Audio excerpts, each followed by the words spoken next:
ಕರಾವಳಿಯಲ್ಲಿ ಆಗ್ತಾ ಇರುವಂತಹ ಇಂಥ ಎಲ್ಲಾ ಘಟನೆಗಳ ವಿಚಾರವಾಗಿ ಅಸಮಾಧಾನ ವ್ಯಕ್ತವಾಗ್ತಾ ಇದೆ. ಮುಸ್ಲಿಂ ಮುಖಂಡರು ಕಾಂಗ್ರೆಸ್ನ ವಿರುದ್ಧ ತಮ್ಮ ಅಸಮಾಧಾನವನ್ನ ಹೊರಹಾಕಿ ರಾಜೀನಾಮೆ ಕೊಟ್ಟು ಆಚೆ ಬರ್ತಾ ಇದ್ದಾರೆ. ಇದೇ ರೀತಿ ರಾಜೀನಾಮೆ ಕೊಟ್ಟು ಆಚೆ ಬಂದಿರುವಂತಹ ಕಾಂಗ್ರೆಸ್ ಪಾರ್ಟಿಯಲ್ಲಿ ಜವಾಬ್ದಾರಿಯಲ್ಲಿ ಇದ್ದಂಥವರು ಮುಸ್ಲಿಂನ ಮುಖಂಡರು ಆಗಿರುವಂತಹ ಅಶ್ರಫ್ ಅವರು ನಮ್ಮ ಜೊತೆಗೆ ಈಗ ನೇರ ಸಂಪರ್ಕದಲ್ಲಿ ಜಾಯ್ನ್ ಆಗಿದ್ದಾರೆ. ಅಶ್ರಫ್ ಅವರೇ, ನಮಸ್ಕಾರ.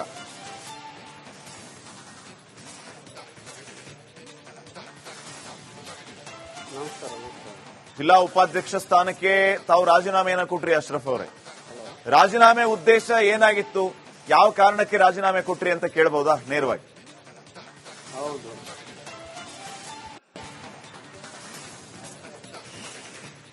ನೋಡಿ, ರಾಜೀನಾಮೆ ಕೊಟ್ಟಂತೆ ಜನರು ನಮ್ಮ ಮೇಲೆ ಒತ್ತಡ ಆಗ್ತಾ ಇದ್ದಾರೆ. ನಾವು ಇರುವುದು ಜನರ ಮಧ್ಯದಲ್ಲಿ ಇರುವಂತಹ ವ್ಯಕ್ತಿಗಳು, ಜನರಿಂದ ನಾವು ನಾಯಕರಾಗುವುದು. ಆಗಿರುವಾಗ ಈ ದಕ್ಷಿಣ ಕನ್ನಡ ಜಿಲ್ಲೆಯಲ್ಲಿ ಪದೇ ಪದೇ ಈ ರೀತಿ ಘಟನೆ ನಡೆಯುವಾಗ ಯಾವುದು ಕೂಡ ಕ್ರಮ ಆಗ್ತಾ ಇಲ್ಲ, ಯಾವುದು ಕೂಡ ಸೀರಿಯಸ್ ಆಗಿ ತಗೊಳ್ತಾ ಇಲ್ಲ ಸರ್ಕಾರ.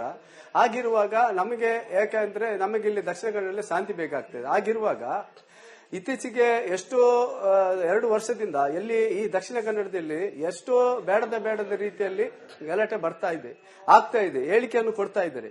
ಯಾವುದು ಕೂಡ ದಕ್ಷಿಣ ಕನ್ನಡದಲ್ಲಿ ಇದನ್ನು ಕಡಿವಾಣ ಹಾಕ್ಲಿಕ್ಕೆ ಯಾವ ಪೊಲೀಸ್ ಇಲಾಖೆ ಆಗಲಿ ಮತ್ತು ನಮ್ಮ ಸರ್ಕಾರ ಆಗಲಿ ಇಷ್ಟು ತನಕ ಆಗ್ಲಿಲ್ಲ ಅಂತ ಹೇಳಿಕೊಂಡು ಇತ್ತೀಚೆಗೆ ನಡೆದಂತ ನಮ್ಮ ಅಶ್ರಫ್ ಒಂದು ತಿಂಗಳ ಮೊದಲೇ ಅಶ್ರಫ್ ಒಂದು ಹತ್ಯೆ ಆಯ್ತು. ವಯನಾಡು ಒಬ್ಬ ಕೇರಳದ ಒಬ್ಬ ಹುಡುಗ, ಒಬ್ಬ ಮಾನಸಿಕವಾಗಿ ಬಂದಂತ ಹುಡುಗ ಇಲ್ಲಿ ಎಲ್ಲೇ ಯಾವ ಊರಲ್ಲಿ ಬಂದು ಯಾವ ಊರಲ್ಲಿ ದುಡಿ ತಿನ್ನುವನನ್ನು ಈ ಗುಂಪು ಹತ್ಯೆ ಮಾಡಿಕೊಂಡು ಕೊಂದ್ರಲ್ಲ.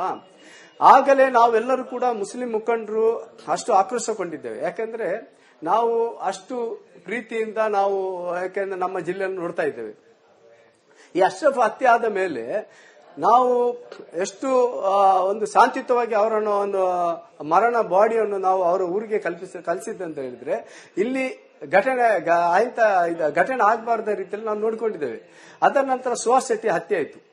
ಸುಹಾಸ್ ಶೆಟ್ಟಿ ಹತ್ಯೆಗೂ ಮತ್ತು ಈ ಅಶ್ರಫ್ ಹತ್ಯೆಗೂ ವ್ಯತ್ಯಾಸ ತುಂಬಾ ಇದೆ. ಯಾಕಂದ್ರೆ ಸುಹಾಸ್ ಶೆಟ್ಟಿ ಒಬ್ಬ ಅವರ ಇದರಲ್ಲಿ 2 ಕೊಲೆ ಮಾಡಿದ್ದಾನೆ ಮತ್ತು ಬೇರೆ ಕ್ರಿಮಿನಲ್ ಕೇಸಲ್ಲಿ ಚಟುವಟಿಕೆಯಲ್ಲಿ ಇದ್ದಂತ ವ್ಯಕ್ತಿ. ಆಗಿರುವಾಗ ಅಂತ ವ್ಯಕ್ತಿಯನ್ನು ಇಲ್ಲಿ ಅವರ ಏನೋ ಅವರ ಗ್ಯಾಂಗ್ ವಾರ್ ಆಗಿ ಕೊಂದವರನ್ನು ಕೊಲ್ಲುವಂತ ರೀತಿಯಲ್ಲಿ ದಕ್ಷಿಣ ಕಡೆ ನಡೀತಾ ಇದೆ. ಅದೇ ರೀತಿ ಅದಕ್ಕೆ ಅಶ್ರಫ್ ಹತ್ಯೆಗೆ ತುಂಬಾ ವ್ಯತ್ಯಾಸ ಇದೆ. ಆಗಿರುವಾಗ ನಾವು ದಕ್ಷಿಣ ಕನ್ನಡದಲ್ಲಿ ಪದೇ ಪದೇ ಈ ಹೇಳಿಕೆಯನ್ನು ಮುಸಲ್ಮಾನರ ವಿರುದ್ಧವಾಗಿ ಹೇಳಿಕೆ ಕೊಡುವುದನ್ನು ಮತ್ತು ಯಾರು ತಪ್ಪು ಮಾಡಿದ್ರು ಕೂಡ ಈ ಕಾಂಗ್ರೆಸ್ ಸರ್ಕಾರ ಏನಾದರೂ ತಪ್ಪು ಮಾಡಿ ಅದು ನೇರವಾಗಿ ದಕ್ಷಿಣ ಕನ್ನಡ ಇಡೀ ಮುಸ್ಲಿಂ ಸಮುದಾಯಕ್ಕೆ ಬೈಯುವಂತದ್ದು ಮತ್ತು ಮುಸ್ಲಿಂ ಸಮುದಾಯ ನಿಂದಿಸುವಂತ ಕೆಲಸ ಈ ಪದೇ ಪದೇ ಆಗ್ತಾ ಇದೆ. ಅದಕ್ಕೆ ಎಲ್ಲಾ ರೀತಿಯಲ್ಲಿ ನಾವು ಪ್ರಯತ್ನ ಕೂಡ ಮಾಡಿದ್ದೇವೆ. ನಮ್ಮ ಮುಖ್ಯಮಂತ್ರಿ ಕೂಡ ಭೇಟಿ ಮಾಡಿದ್ದೇವೆ ಮತ್ತು ಜಿಲ್ಲಾ ಮಂತ್ರಿ ಮತ್ತು ಎಲ್ಲ ಮುಖಂಡರಿಗೆ ಭೇಟಿ ಕೊಟ್ಟುಕೊಂಡು ಈ ರೀತಿ ಆಗಬಾರದು ಅಂತ ಹೇಳಿಕೆ ನಮಗೆ ಬರೇ ಭರವಸೆ ಕೊಡುವುದು ಹೊರತು ಯಾವುದು ಕೂಡ ಕಾರ್ಯರೂಪಕ್ಕೆ ಬರ್ತಾ ಇಲ್ಲ. ಇವೆಲ್ಲವೂ ಕೂಡ ಅಶ್ರಫ್ ಅವರೇ, ನೋಡಿ, ಪ್ರತಿಕಾರದ ಹತ್ಯೆಗಳೇ ಅಂತ ತಮಗೆ ಅನಿಸ್ತಾ ಇದೆಯಾ? ಪ್ರತಿಕಾರಕ್ಕಾಗಿ ಈ ರೀತಿ ಹೆಣಗಳು ಬೀಳ್ತಾ ಇವೆ ಅಂತ ತಮಗೆ ಅನಿಸ್ತಾ ಇದೆಯಾ?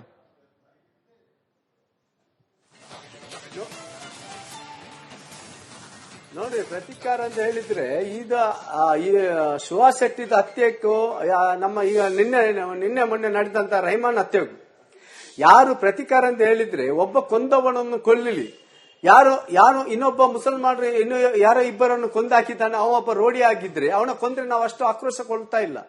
ಈ ಯಾರೋ ಒಬ್ಬರು ಕೊಂದ ತಕ್ಷಣ ಒಂದು ಬಡಪಾಯಿ ಕೆಲಸ ಮಾಡುವನ್ನ ಒಂದು ಹತ್ಯೆ ಮಾಡುದಂದ್ರೆ ಇದು ಯಾವ ನ್ಯಾಯ ಅಂತ ಹೇಳಿಕೆ ಕೇಳ್ತಾ ಇದ್ದೇವೆ. ಆಗಿರುವಾಗ ನಾವು ಗೃಹ ಮಂತ್ರಿ ಬರುವಾಗ ಕೂಡ ನಾವು ಆಕ್ರೋಶಗೊಂಡಿದ್ದೇವೆ. ಇವತ್ತು ನಾವೆಲ್ಲರೂ ಕೂಡ ನಮ್ಮ ದಕ್ಷಿಣ ಕನ್ನಡ ಜಿಲ್ಲೆ ಇರುವಂತಹ ಪ್ರಮುಖ ಮುಸ್ಲಿಂ ಮುಖಂಡರು ಪಕ್ಷದ ಉದ್ಯೋಗಕ್ಕೆ ಎಲ್ಲರೂ ಕೂಡ ರಾಜೀನಾಮೆ ಕೊಡಬೇಕನ್ನು ನಾವು ನಿರ್ಧಾರವನ್ನು ಮಾಡಿದ್ದೇವೆ. ಪಕ್ಷದ ಉದ್ಯೋಗ ರೀಸನ್ ಕೊಟ್ಟು ಇನ್ನು ಮುಂದೆ ಎಷ್ಟು ತನಕ ಈ ದಕ್ಷಿಣ ಕನ್ನಡದಲ್ಲಿ ಶಾಂತಿ ವ್ಯವಸ್ಥೆ ಸರಿಪಡಿಸಿದ್ರು ಅಷ್ಟು ತನಕ ಯಾರು ಕೂಡ ಕಾಂಗ್ರೆಸ್ ಪಕ್ಷದ ಯಾವ ಕಾರ್ಯಕ್ರಮಕ್ಕಾಗಲಿ ಮತ್ತು ಯಾವ ವೇದಿಕೆ ಕೂಡ ಯಾವ ಒಂದು ಮುಸ್ಲಿಂ ಮುಖಂಡರು ಇರಬಾರ್ದಂದಲ್ಲಿ ನಾವು ಒತ್ತಡ ಆಗ್ತಾ ಇದ್ದೇವೆ. ನಿಮಗೆ ಬೇಸರ ಇರೋದು ಕಾಂಗ್ರೆಸ್ ಪಕ್ಷದ ಮೇಲ ಅಥವಾ ಸ್ಪೀಕರ್ ಅಂತಹ ದೊಡ್ಡ ಹುದ್ದೆಯಲ್ಲಿ ನಮ್ಮ ಭಾಗದವರು ಇದ್ರೂ ಕೂಡ ನಮ್ಮ ಜಿಲ್ಲೆಯಲ್ಲಿ ಈ ರೀತಿಯ ಪರಿಸ್ಥಿತಿ ಇದೆ ಅಂತ ಹೇಳಿ ತಾವು ಬೇಸರವನ್ನ UT ಖಾದರ್ ಅವರ ಮೇಲೆ ವ್ಯಕ್ತಪಡಿಸ್ತಾ ಇದ್ದೀರಾ?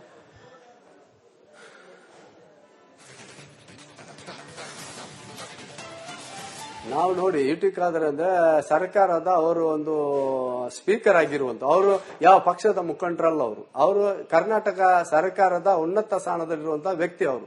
ಆಗಿರುವಾಗ ನಾವು ಸರ್ಕಾರಕ್ಕೆ ಯಾಕೆಂದ್ರೆ ನಾವು ಆಯ್ಕೆ ಮಾಡಿದಂತ ಸರ್ಕಾರ ಇದೆ ಅಲ್ವಾ, ಆ ಸರ್ಕಾರಕ್ಕೆ ನಾವು ಕೇಳ್ತಾ ಇದ್ದೇವೆ. ಯಾಕೆಂದ್ರೆ ದಕ್ಷಿಣ ಕನ್ನಡ ಯಾಕೆ ನೀವು ಇಷ್ಟು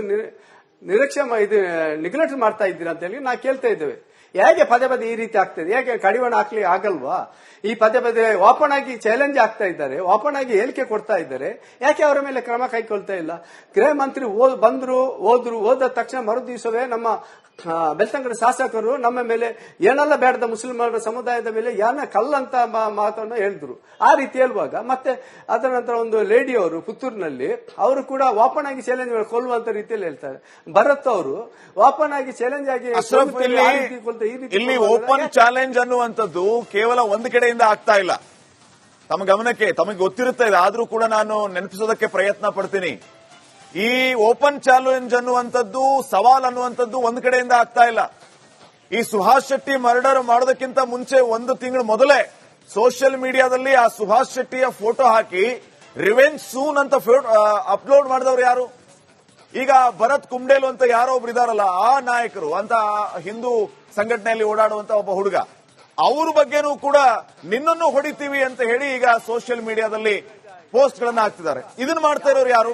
ಇದನ್ನು ತಾವು ಗಮನಿಸಬೇಕಲ್ವಾ? ಇದು ಆಗ್ಬಾರ್ದು ಅಂತ ನೀವು ಹೇಳಿ.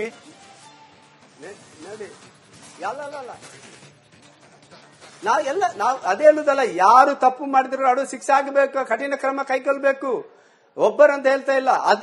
ಅದಕ್ಕೆ ನಾನು ಹೇಳುದು, ದಕ್ಷಿಣ ಕನ್ನಡ ಯಾರು ಕೂಡ ಇಂತ ಹೇಳಿಕೆ ಕೊಡುವಂತವರು, ಓಪನ್ ಆಗಿ ಚಾಲೆಂಜ್ ಹಾಕುವವರು, ಅವರ ಬಂಧಿಸಿ ಅವರ ಕಠಿಣ ಕ್ರಮ ಕೈಗೊಳ್ಳಲಿ, ಆಗ ಶಾಂತಿಯುತ ಆಗ್ತದಲ್ಲ. ನಮ್ಮ ದಕ್ಷಿಣ ಕನ್ನಡ ಜಿಲ್ಲೆ ಜನರು ಈ ಬಯಸ್ತಾ ಇಲ್ಲ, ಎಲ್ಲರೂ ಶಾಂತಿ ಬಯಸುವಂತ ಜನರು ನಮ್ಮ ದಕ್ಷಿಣ ಕನ್ನಡದಲ್ಲಿ ಇರುವರು. ಈ ಕೆಲವು ಮಂದಿಯಿಂದ ಈ ಅಶಾಂತಿ ಉಂಟಾಗ್ತದೆ. ಇದಕ್ಕೆ ಕಡಿವಾಣ ಹಾಕ್ಲಿಕ್ಕೆ ಯಾಕೆ ಸರ್ಕಾರಕ್ಕೆ ಆಗ್ತಾ ಇಲ್ಲ, ಯಾಕೆ ನಮ್ಮ ಜಿಲ್ಲಾ ಮಂತ್ರಿಗೆ ಆಗ್ತಾ ಇಲ್ಲ ಅಂತ ಕೇಳಲಿಕ್ಕೆ ಇಚ್ಛೆ ಪಡ್ತಾ ಇದ್ದೇವೆ ನಾವು. ಈಗ ಅಶ್ರಫ್, ಒಂದು ಕೊನೆ ಕ್ವಶನ್ ಕೇಳಿ ಮುಗಿಸ್ಬಿಡ್ತೀನಿ. ಈಗ ಕಾಂಗ್ರೆಸ್ ಪಾರ್ಟಿಯಲ್ಲಿ ತಾವಿರುವಂತವ್ರು, ರಾಜೀನಾಮೆ ಕೊಟ್ಟ ಮಾತ್ರಕ್ಕೆ ಸಂಬಂಧ ಕಟ್ ಆಗುದಿಲ್ಲ. ನಿಮ್ಮ ಹಿರಿಯರು ಮನವೊಲಿಸಿದ್ರೆ ಮತ್ತೆ ನೀವು ಪಾರ್ಟಿಗೆ ಬರಲೇಬೇಕಾಗತ್ತೆ. ಈಗ ನೀವು ಬೇಸರ ಆಗಿದೆ, ರಾಜೀನಾಮೆ ಕೊಟ್ಟು ಆಚೆ ಬಂದಿದ್ದೀರಿ. ನಿಮಗೆ ಸಿದ್ದರಾಮಯ್ಯ, ಡಿಕೆ ಶಿವಕುಮಾರ್, ದಿನೇಶ್ ಗುಂಡೂರಾವ್, ಪರಮೇಶ್ವರ್ ಇವ್ರ ಮೇಲೆ ಒಟ್ಟಾರೆಯಾಗಿ ಅಸಮಾಧಾನ ಇದೆ ಅನ್ನುವಂಥದ್ದು ಬಹಳ ಸ್ಪಷ್ಟ ಆಗ್ತಾ ಇದೆ. ನಮ್ಮ ರಿಪಬ್ಲಿಕ್ ಕನ್ನಡದ ಮೂಲಕ ನಿಮ್ಮ ಕಾಂಗ್ರೆಸ್ ಪಾರ್ಟಿಯ ನಾಯಕರಿಗೆ, ನಿಮ್ಮ ಸರ್ಕಾರಕ್ಕೆ ಏನ್ ಆಗ್ಬೇಕು ಅಂತ ಹೇಳೋದಕ್ಕೆ ಬಯಸ್ತೀರಿ? ವೇದಿಕೆ ನಿಮ್ಮದು, ಮಾತಾಡಿ.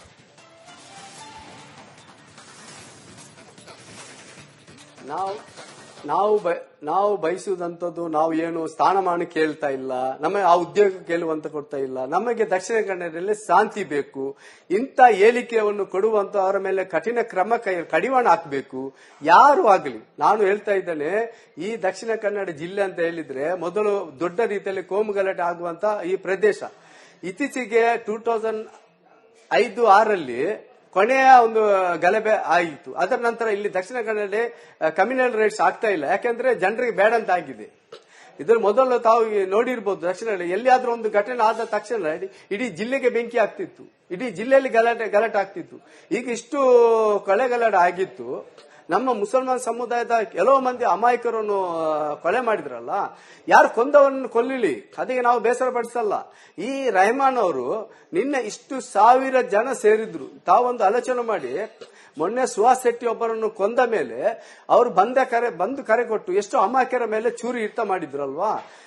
ಇದೇ ನಮ್ಮ ರೆಹಮಾನ್ ಅವರು ಕೊಲೆ ದರ್ಶನ ನಾವು ಇಷ್ಟು ಶಾಂತಿಯುತವಾಗಿ ಅವರನ್ನು ಡೆಡ್ ಬಾಡಿಯನ್ನು ಅವರ ಮನೆಗೆ ತಕೊಂಡು ಹೋಗಿ ಮುಟ್ಟಿಸ, ಯಾಕೆಂದ್ರೆ ನಮಗೆ ಶಾಂತಿ ಬೇಕಾಗ್ತದೆ. ನಮ್ಮ ಜಿಲ್ಲೆಗೆ ಇನ್ನೊಬ್ಬರೇ ತೊಂದರೆ ಕೊಡುವಂತ ಉದ್ದೇಶ ನಮ್ದಿಲ್ಲ. ಆಗಿರುವಾಗ ಸರ್ಕಾರ ಇದರ ಮೇಲೆ ಗಮನ ತೆಲಿಬೇಕು. ನಮ್ಮ ಜಿಲ್ಲೆಯ ರಾಜ್ಯದ ಮುಖ್ಯಮಂತ್ರಿ ಆಗಲಿ, ರಾಜ್ಯದ ಉಪಮುಖ್ಯಮಂತ್ರಿ ಆಗಲಿ, ಇವರು ನಮ್ಮ ಜಿಲ್ಲೆಯ ಒಂದು ಸೀರಿಯಸ್ ಆಗಿ ತಕೊಂಡು ನಮ್ಮ ಬೇಡಿಕೆ ಏನಂತ ಹೇಳಿದ್ರೆ, ಇಲ್ಲಿ ಯಾರು ಈ ಹತ್ಯೆ ಮಾಡಿದ್ರೆ ಅವರ ಕಠಿಣವಾದ ಶಿಕ್ಷೆ ಆಗಬೇಕು. ಮತ್ತೆ ಮುಂದಿನ ದಿವಸದಲ್ಲಿ ಇಂಥ ಹೇಳಿಕೆ ಕೊಡುವವರ ಮೇಲೆ ಕಾನೂನು ರೀತಿಯಲ್ಲಿ ಕ್ರಮ ಕೈಗೊಳ್ಳಬೇಕಂತ ಹೇಳಿ ನಮ್ಮ ಒತ್ತಡ ಇದೆ. ಓಕೆ, ಥ್ಯಾಂಕ್ ಯು ಅಶ್ರಫ್ ಅವರೇ, ರಿಪಬ್ಲಿಕ್ ಜೊತೆ ಮಾತಾಡಿದ